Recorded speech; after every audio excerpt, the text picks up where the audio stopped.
What's up, rock stars, Move, Think, Smile followers? Adam Von Inns coming at you live with the ever beautiful LAF Foshron, the co-founder of Move, Think, Smile.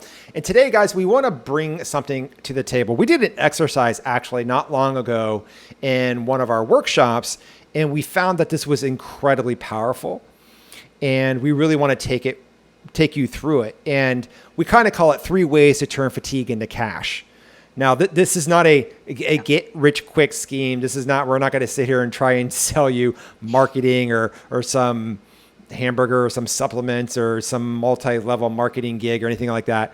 We really want to talk about the things that really we find with people, with leaders and business owners and professionals, people who have got some pretty demanding careers out there, and how the fatigue and the decrease in health is really impacting their income. And it's not so much that it is partly stealing it. It's actually costing them a good bit. And we're going to kind of dive into that in this episode today. But it's also it's preventing them from moving forward in a way where they're leaving a lot of money on the table. And what it's really doing is it's decreasing their effectiveness at work. They're decreasing their impact on their career. It's decreasing their effectiveness on their teams. It's decreasing their effectiveness in other areas of their life too, where a lot of them are just living on autopilot. We've got a couple people in the program now who are anywhere from business owners to executives in big corporations. And what we're seeing is that this is just a phenomenon that keeps happening over and over again. And what's ended up happening is their energy is low. They think they're just getting old. They feel like they're losing their edge. They feel like their mojo is going away. And what they really want to do is they just want to get their energy back, but they're not really sure what's going on because to them, they're just normal. It's like what's happening in the entire company. Their entire team feels this way. So, what we want to do is just dive into the 3 ways to turn fatigue into cash. And, Elliot, before we dive into the big one, right, which is that number 1 formula that we want to go over with anybody, do you have anything you want to introduce here? Well, I think the biggest thing is, like you were saying, is we downplay exactly how much of an effect this has had on us because we've been dealing with it for so long, right? I think the important thing is to really ask yourself, how long have I been battling exhaustion and feeling burnt out? Because that's going to give you a really good clue if you've completely normalized feeling this bad, right? Yeah. So that's a really powerful question, but we're going to go into all that detail. So why don't you kick us off with the very first? Yeah. So this is, just so you know who this is for. This is for anybody who works, anybody who knows that they could have better health and or energy, and anybody who knows that they may not be operating at their full potential. Okay. So we're going to call this elite performance training.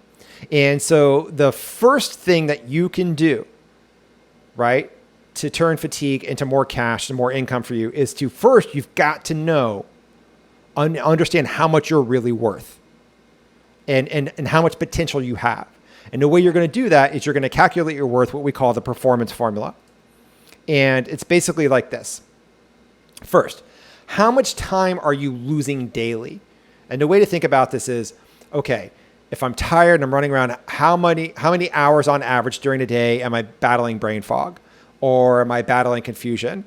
I talked to a woman the other day who's like, she's like, it was kind of bad, and I would only happen when I went back to my office and I tried to work on like a presentation, and I couldn't even remember how to work PowerPoint. It was like starting from scratch. I've been using it for 15 years. Mm-hmm. And then she said she powered through that because she was doing really well in front of other people. And then all of a sudden it started affecting her when in meetings in front of other groups. And she's like, I would lose words. I just couldn't remember things and I just couldn't do stuff. So what you have to do is you have to look at how much time are you losing daily? And this can be in the form of you're experiencing more dramatic things like anxiety or depression, or you're just feeling tired.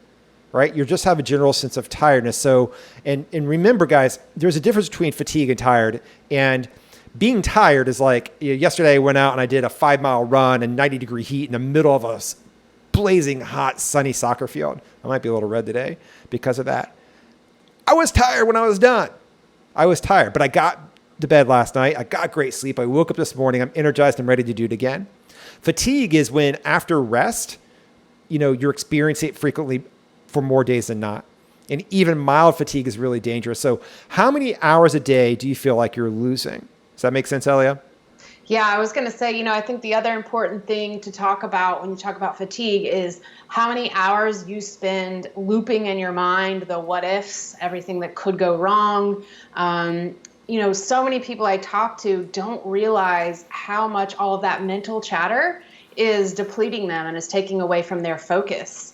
I mean, projects they didn't even realize, could take an hour because they're used to them taking 4. Mm-hmm.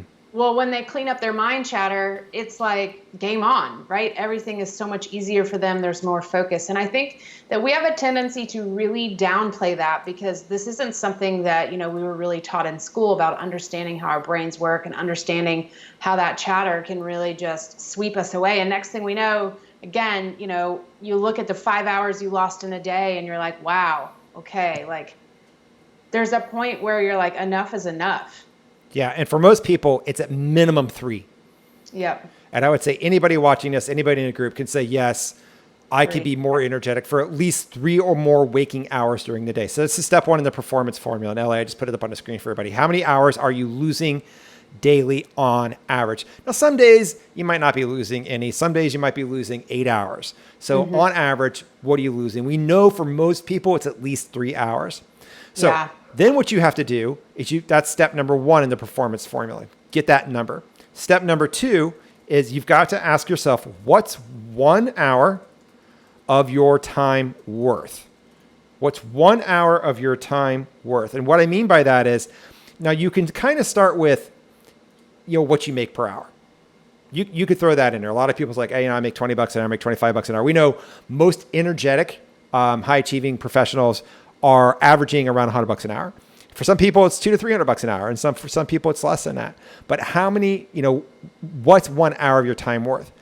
And, I know that the answer, your time is priceless. I mean, you're a fellow human being, so you really can't put a financial physical number on this, but we like to do this exercise so people have their subconscious has something to lock onto.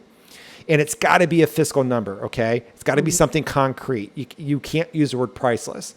And then what you want to do is you want to turn that into, okay, if you were full operating potential, let's say you woke up and you're just energized all day long. You don't need a coffee. You don't need the energy drinks. You don't need the food. You don't need the sugar. You don't need to contemplate if you want to quit your job. You're just kicking ass, okay? You add in the worth of positive impact, confidence, and experiences. So let's say, you're losing 5 hours a day. That's 1,825 hours a year. Or if you divide that by 24, the number of hours in a day, it's 76 straight days that a lot of people are losing to fatigue and burnout. And so what's an hour of your time worth? So if you were the opposite of where you are now, so you could take your name, like my name is Adam, and you can say the fatigued Adam, right, is worth 10 cents an hour because I'm not getting much done.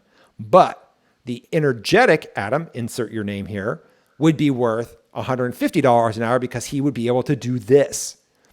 So you got to look at what the potential of your time is worth. So we know how many hours you're losing a day, and then what's 1 hour of your time worth. Elliot, is this making sense?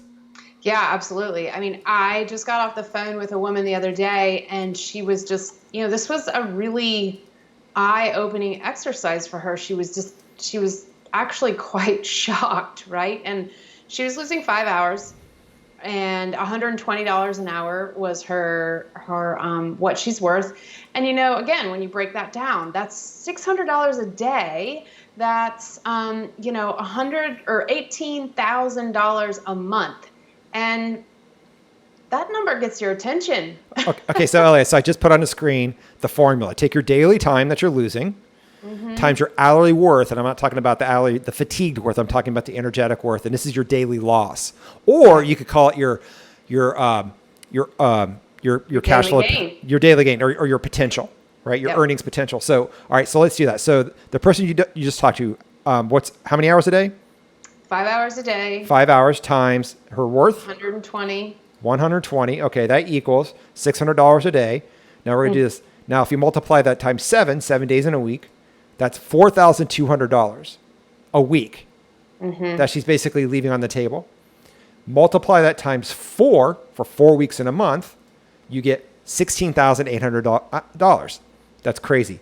Now you take it to the next level. What's a year times 12?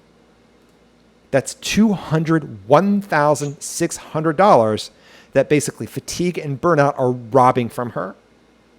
Yeah. Robbing from her. Not to mention, it's costing her relationships.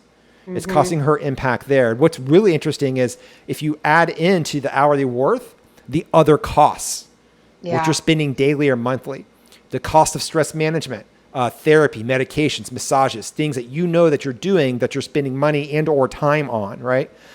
Coping, stimulants, alcohol, stress eating, spending, binge watching Netflix, then Hulu, then HBO Go, then Amazon Prime, and then whatever other apps on the Apple TV or the Google Play device, right? Yeah. Lower productivity. What's it costing you in healthcare? You know, are you having to spend your $10,000 deductible every year because you're going to there, or the time and the money you're spending there? The relationship issues. Are you having to go to counseling? Are you getting divorced? Are you just not having sex anymore? Is it just a dead end marriage, but you guys are still okay with it? Do you really like that? Do you have low confidence and self-esteem? There's a price on that. And then overall, Elliot, I think it's a lower quality of life and potential for shorter lifespan. So once you throw it in there and you're operating at a lower health potential, which means you're operating at a lower brain capacity, right? Overall, you know, Harvard and Stanford are showing people are living up to, this is taking 33 years off your life. Yeah. I mean, when I think about, it was probably about 2 years there where I was just really not productive at all. Like, I mean, there were more years than that, but I can think of 2 years where I was just really, really debilitated. And I think how much that cost me and how I thought by just kind of playing small or just by, okay, I'll just manage my symptoms, that I was saving myself. But it was such a backwards way of looking at it, right? Yeah. And then what you do, so the person that you talk to is losing 200 grand a year. Then the kicker is you multiply that times 5. Like, what's it going to cost you in the next 5 years if you don't do something about this? And from that perspective, it's $1 million. Yeah. It's $1 million. So simply by changing, getting out of fatigue and getting her energy back and really focusing on basically like Move, Think, Smile, elite performance, right? Right. And we're not talking about just Spartan races. We're talking about elite performance in life. We're talking about, you know, really getting out there and enjoying everything and kicking ass at work and in your career. That's $1 million. That's $2 million over 10 years. I mean, what would you do? What would you do to get $1 million in the next 5 years? Yeah. I mean, do you think it's worth actually taking care of yourself and getting your energy back, right? To operate at that potential where you can make $120 an hour? Because I know a lot of people who say that, but they end up doing $200 an hour. Yeah. And it's really crazy. Yeah. So that leads us. So that's number one. That's the performance formula. And then you got to look at it as your potential ROI. So instead of looking at it from a loss standpoint, you've got to turn it around and look to it as the potential that you have right now. The opportunity cost is what they technically teach in the MBA schools or in the financial schools. What is your opportunity cost? If you actually did something to take care of this, what could be coming back at you? Not to mention all the other stuff we talked about that gets better in your life.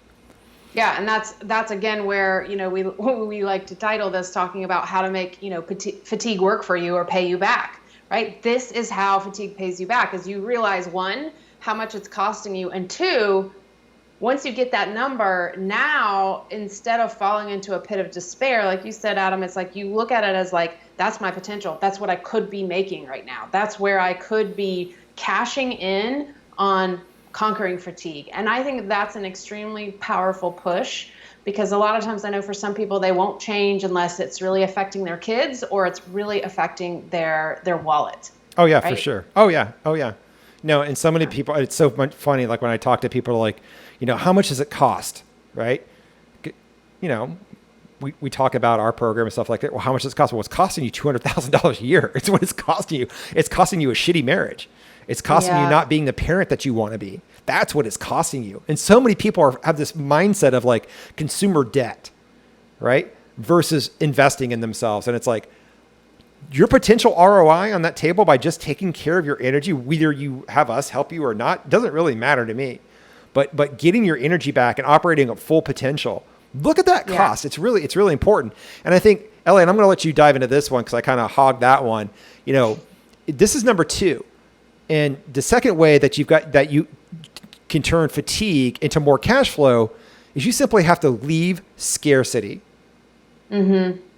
So this is that mental mindset that we get stuck in, especially when we're exhausted, right? Because it's a known fact that when you're tired, all of your insecurities start coming out and rearing their ugly heads. So when we're tired, we're more fearful, we're more hesitant, we're more critical. So what's so important here is to realize that A, you're scared, B, you're stuck in this mindset of scarcity where you're like, well, if I make a move and get somebody to help me with this, then I'm going to be paying. And right now, I don't need another output. I don't need to be, outlaying any more cash. And, I need to just save what I do have.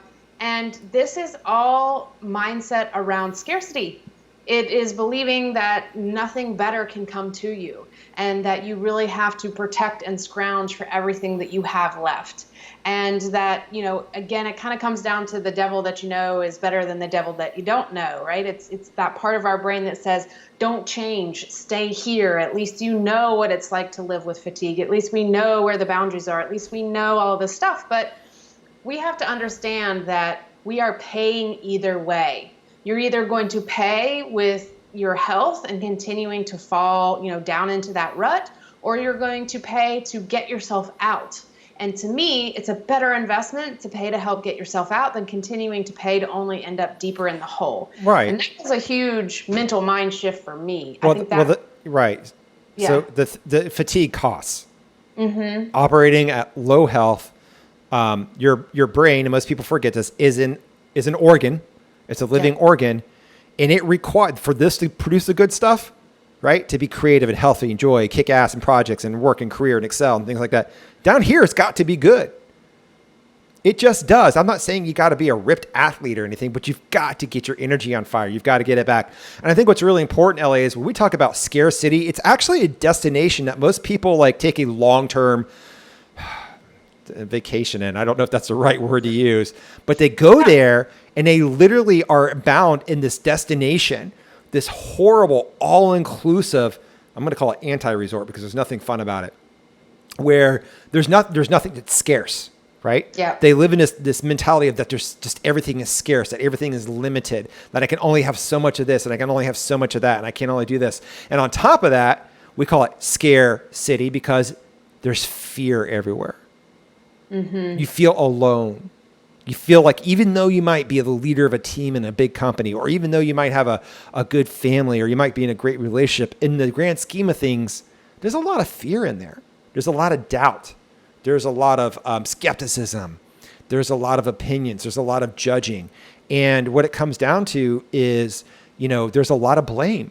You're either blaming people outside of you or things outside of you for things going on, or you're blaming yourself, which we call that guilt. And so all negative emotion is rooted in blame or guilt. Basically, it's rooted in blame. And when you're there, you're in scarcity because you are telling yourself either directly or indirectly that there's not enough, whatever that enough might be, not enough food, not enough money, not enough time, not enough whatever it is. There's not enough resources. And then you end up feeling alone, and either you feel fear, which is a form of anxiety, not knowing what's going to happen tomorrow, or it's kind of down in the back end, and you're putting on this this tough personality, not letting them see you sweat, and you're faking it till you make it, and it's just killing your health.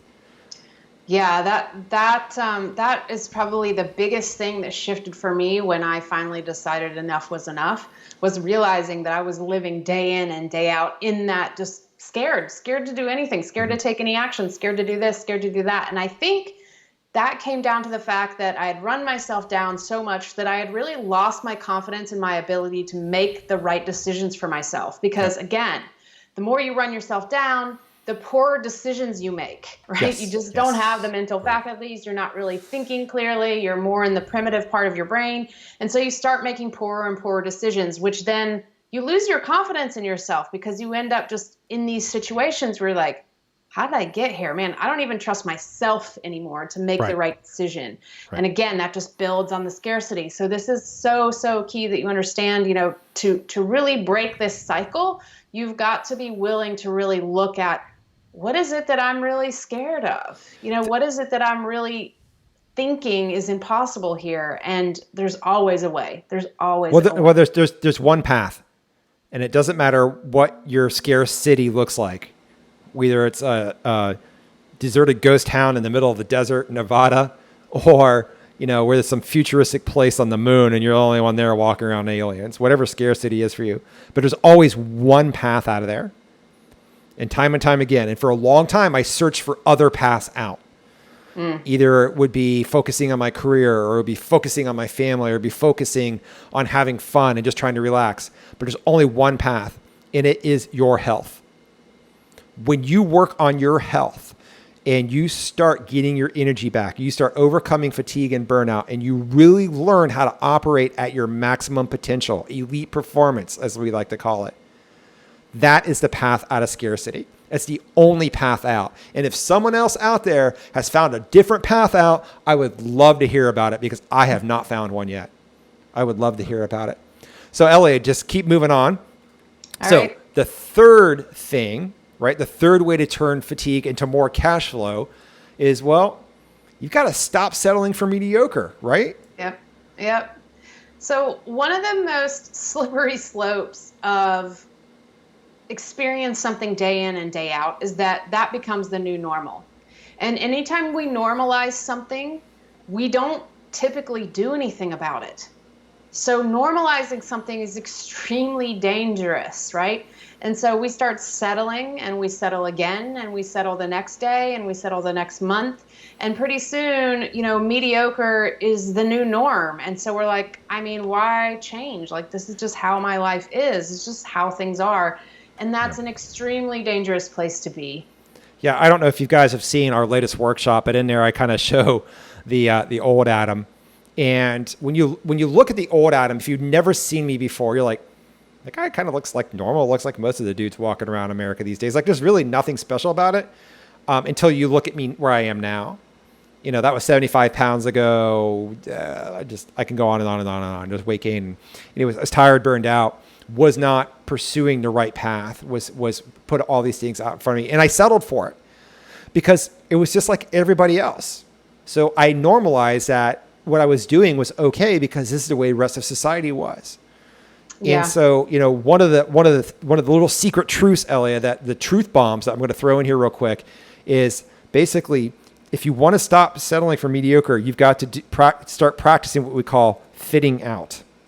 Mm-hmm. You've got to start practicing fitting out. And fitting out basically means stop fitting in.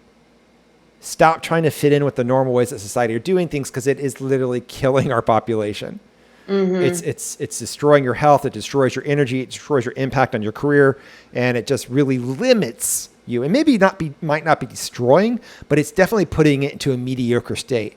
And I can tell you right now, if you're tired, you're out of shape, you're living out of autopilot, whether you're fat or not, but you're not having fun, you're bored, which is the worst part. Which is the worst one, right? Elliot, those people out there who are super successful and are just bored, that becomes very dangerous, because then they start looking for excitement. And then they start looking for very quick ways to get excitement. So you got to stop settling for mediocre. Stop thinking that this stuff is just normal, because it's not. It's not. Fit out. Yeah, I love that. I love that because, again, there's a tendency, I think, we idolize kind of the way we've always done things, or maybe it's just, you idolize a parent and they've always done things in a certain way. So you want to do it in that way because you feel like they taught you. And so why would they teach you something that would hurt you? And the thing is, they didn't know any better. They didn't know, right? They didn't know. Things have changed. Yeah. We have different obstacles. We have different set of things that we have to manage and challenge. And so what's so important for you guys to realize is just to remember, it's about results, right? And that's what we're about. We're not married to a certain, methodology. We're not married to a certain diet. We're not married to anything. What we're married to is results. And understanding that if a strategy isn't working for you, it doesn't matter if it's what your mom did or your dad did or what all your friends do. It's not working for you, right? So you've got to let that go. So I think, as we wrap up, Adam, with these three things, what do you think is the best piece of advice, the biggest thing that shifted things for you around, one of these areas? I definitely think the performance formula and understanding what my time was really worth is huge. Mm-hmm. And then realizing, scarcity was something I did not learn till afterwards. So I don't know if that would have been impactful for me back then. If the new me could go back to the old me and talk about scarcity, like, look, guys, this is where you're living, it probably would have been whoa, a truth bomb. But then definitely stop being mediocre. And that, I think that was really a big one for me. It's like understanding what my potential was, and then really stopping the I'm just normal. Because I remember when I gained a bunch of weight, and I was exercising too at the time, which was really strange. Like I was active. It's not like I just sat on the couch and started eating bonbons, potato chips, and watching Netflix all the time. I was actually active, and I thought in my mind, my perspective was that I was getting bigger. Like I was, bulking up. I was getting muscular. This is back in the days when lifting weights is really, really super popular. And people were calling me big guy, like, hey, big guy, what's going on? And it wasn't until I actually got together. My brother came into town. He'd just gotten out of college at Clemson, got this job in Atlanta. And he came into town. We're at my dad's place. We took the boat out. We had our shirts off. We were playing throwing a ball or frisbees back and forth. And I saw a picture later. I was like, I am fat as shit. Wow. Like I saw the picture and I finally looked at it compared to like my brother, right? 9 years younger than me, of course. But I was like, oh my God, I am a big guy. Mm-hmm. Like I'm literally have become that guy. I've become that big guy. And hearing that was just all this, like I just became shamed. And I am not about fat shaming or anything like that. But I know what it's like that when you're fatigued and whether or not you've gained weight or not, but if you have gained weight, that people look at you differently and they treat you differently and they respect you differently when you show up energetic. And I'm not saying that you have to lose weight to do that, but when you show up like energetic and in control and confident, it's a big thing. And if that's something you guys would like to do, come on over to movethinkSmile.com/talk and book a free call to talk to Elliot or myself. And Elliot, tell me a little bit about the sessions. Yeah, so the sessions typically last about 45 minutes or so, maybe an hour, and we just really dive in and see, hey, what's stopping you? And we look at these different formulas and we really help, basically pull back the curtain on what it is that you've been hiding from yourself, right? And that might sound a little scary, but really it's the most freeing thing you can do because you've said, I'm tired of being tired. Let's figure out what's going on. And that is the most powerful first step that you can take. Whether you decide to work with us or you decide not to, that's the first step, because after that, then we're going to point you in another direction, or you're going to get another idea and be like, oh no, I'm going to do this or I'm going to do that. And really, this is the first most powerful step that you can take, because you can sit here and listen all day long and you can intellectualize, but until you really start talking it out and until you start taking action, it's just a daydream, right? It's just a fantasy. Right. And so I don't, if you guys are new to Move, Think, Smile, and you're new to here listening to us on the lives and in the group and things like that, my area of specialties is really on kind of like the physical part, the physical energy, what we call secondary foods. Those are things that, you actually come on your plate, or primary foods. That's kind of Elliot's specialty. And these are all the areas that nourish your brain and nourish your body and nourish your potential and nourish your energy, but you don't actually eat, right? Which is really cool. So when we get on the phone, what we do is we really take just a deep dive, like Elliot said, and we identify what's causing your fatigue, right? We identify what's causing your health to tank, what's causing the low motivation, what's causing the low confidence, what's causing the performance to drop, what's causing the brain fog, what's causing the 8 pots of coffee a day, what's really causing that, the underlying problem. We uncover that, right? We unpackage that stuff. And then we take a look at where you really want to go with things. And, of course, if we can help you get you there, we'll talk about that too. And if not, it's no big deal. It's really about finding a solution to get you on the right path to start moving forward. So guys, if any of this resonates with you, and if you'd like to talk about really turning your fatigue into more cash flow, understand what you're really worth, right? Yeah. Stop living and get out of scarcity. You got to get out of scarcity and stop settling for mediocre. And if you do those three things right there, if those are the only three things you do for the rest of your life, you're going to have some massive improvements. Massive improvements. And if you want to make it happen quickly, come on over to movethinksmile.com/talk and book a time to speak to one of us. And other than that, Elliot, thanks you so much. It was a great session. One of our first morning sessions in a long time. So it's really good to be here, nice and bushy tail and bright eyed and awake for everybody. And we'll see you probably tomorrow, which will be Wednesday. Back here, we've got some announcements that we're going to make, which are pretty cool. I know I talked about it last week, but we got really, really busy with our clients, which is a good problem for sure. And we got some announcements we're going to make. We're kind of tweaking the direction that we're going with some things, and we hope to see you guys then. In the meantime, comment below. If you're listening to this on our YouTube channel or on our podcast, come over to Facebook and look up Move, Think, Smile. Join the groups, follow us, get caught up on all the live trainings that we do. Until then, guys, see you soon. Bye.